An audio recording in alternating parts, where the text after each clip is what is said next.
Okay, physics. So let me talk with you about the ramp and the boxes on a plane. So this is a good way to figure out friction, and you can get both static and kinetic friction from this. So let me walk you through how we do this. So, and here I have a box that's sitting on a ramp. As I increase the level of the ramp, eventually the ramp will get to the point where it's high enough that the box begins sliding. So this angle tells us essentially the maximum static friction that it can withstand before it's overcome. So what we'll do is we'll use that information to figure out what is the coefficient of static friction. So let's take a look at this. Right. So ramp problem. So here's my ramp. Here's my box. And I've got some angle in here, which in this case was 21 degrees. I think it came to. So here are the things that I'm going to worry about. Worry about turning on the light. There we go. So first of all, I'm going to make a free body diagram. I'm going to have gravity going straight down, mg. But my normal force, normal means perpendicular, so that's perpendicular to the surface. Okay.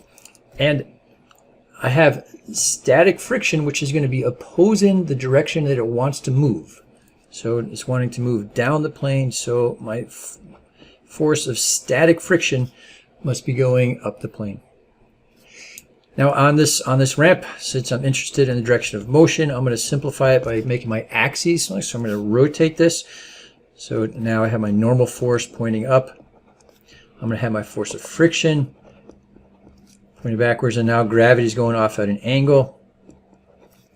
And I have some angle in here that I'm going to worry about. And this angle inside here is going to be the same as the angle for my ramp, right? Watch an earlier video to convince yourself of that, so you can get there with triangles if you want to. So now what I want to do is I want to change the force of gravity so that it's broken into components. So I want to figure out how much of gravity is going to be my normal force, right? So I'm going to worry about this leg that's adjacent. Right? So this is going to be the force of gravity times the cosine of the angle. I'm going to worry about this leg that's opposite, which is going to be the force of gravity times the sine of the angle. And I'm going to redraw another diagram, right? So I'm not going to put components onto my free body diagram. I'm going to have my normal force. I'm going to have my force of friction. I'm going to have Fg cosine theta, and I'm going to have Fg sine theta.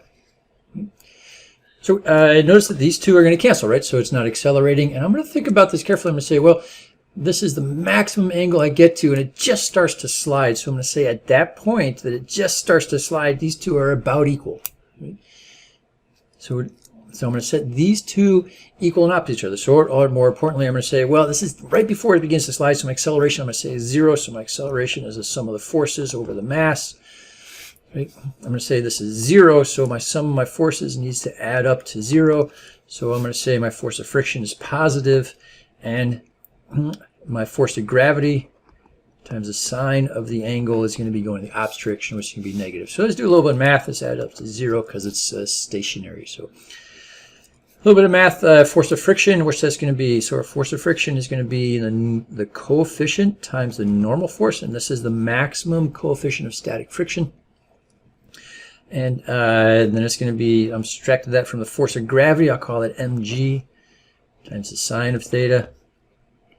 This adds up to 0. My normal force, though, notice my normal force is an equal and opposite. So the magnitude of my normal force is going to be the same as the force of gravity times the cosine. So what am I going to have? I'm going to have times the force of gravity, which is mg cosine theta, right, minus mg sine theta. And this all adds up to 0. So notice I can divide both sides by mg, and that's going to make it go away. So I'm going to end up with mu cosine theta minus sine theta equals 0. I'll move my sine over to the other side. Mu cosine theta is equal to sine theta. And I'm going to divide by cosine, so my coefficient now is going to be equal to sine theta over cosine theta, and sine over cosine tangent. So I'm kind of curious, right? So it turns out, right, mass doesn't matter, right? So when you're going through this, I don't have to tell you what the mass of this box is because it's going to cancel. It's not going to matter. So if you have a heavy box or a light box, it's going to go to that same angle before it starts sliding. Hopefully this kind of makes a little bit of sense, that because weight is involved in friction, So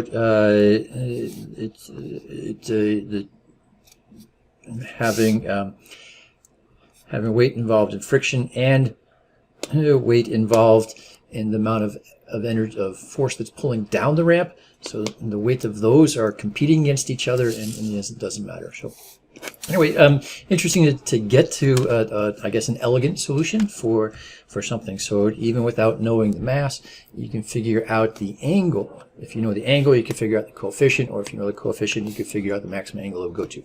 Second part to this, though, is figuring out the coefficient of kinetic friction. So this is a little bit trickier. So page 2. Let's figure out the coefficient of kinetic friction. So here I have a ramp, I have a box, right? So I take it up to this theta is equal to 21 degrees. I take it up to this angle, and my box starts sliding. So now it's sliding. Well, it's a box, right? So it's sliding, not rolling. It's sliding down the ramp, and I want to figure out what's the coefficient of kinetic friction. So I have to be careful now because it's no longer in statics, right? So it's no longer the forces are canceling, right? So in this case, I'm going to have acceleration. And that acceleration is going to be the sum of the forces divided by the mass. Right? So I will have acceleration, and I'll go through the similar steps, but I'm not going to set this to equal to 0. I'm going to have some way. And what I can do is I can measure acceleration of this, right? So if I had a way to see, time, how long it took to get a certain distance from rest, that would be enough to figure out a value for acceleration. And then I can work my way backwards to the coefficient. So let me be careful about this. So some of my forces, again, I'm going to break these up. So, right, so I'm going to have mg, I'm going to have the normal force, and I'm going to have some now friction from coefficient, my kinetic friction, which is different, right? It's always going to be less than the static friction. So I'm going to rotate this and separate the components, right? So here's my angle I'm going to care about. So I'm going to have my normal force, and I'm going to have mg cosine theta, and these two are equal and opposite. I'm going to have my force of friction going backwards, and I'm going to have mg sine theta pulling forwards, and those two are not equal and opposite, right? They're in opposite directions, but they're not the same magnitude. So I'm going to figure out my acceleration that I measure is going to be the sum of the forces in the direction of motion, right? So I'm going to say the direction of motion is positive. I'm going to call this positive.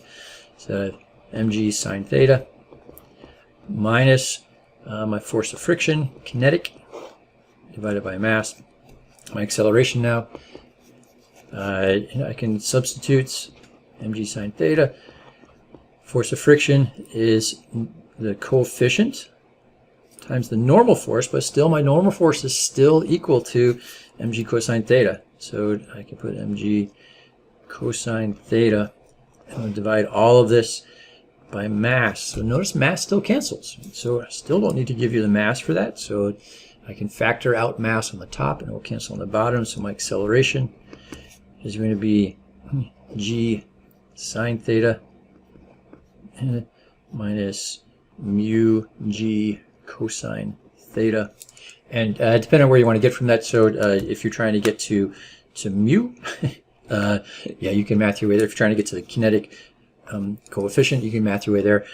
Or if you knew that and you want to get to acceleration, you could math your way there. So notice this is important. So gravity is important in this case. So in the last case, gravity came out of it. In this case, that's not the case because it is accelerating. So I'll have a value for acceleration. That's going to depend on the magnitude of gravity. Similarly, the angle is going to be important. So anyway, so two ways to use ramps. We can figure out the static coefficient, and we can figure out the kinetic coefficient, and different ways to go about it. Hope that helps. Talk to you soon. Bye.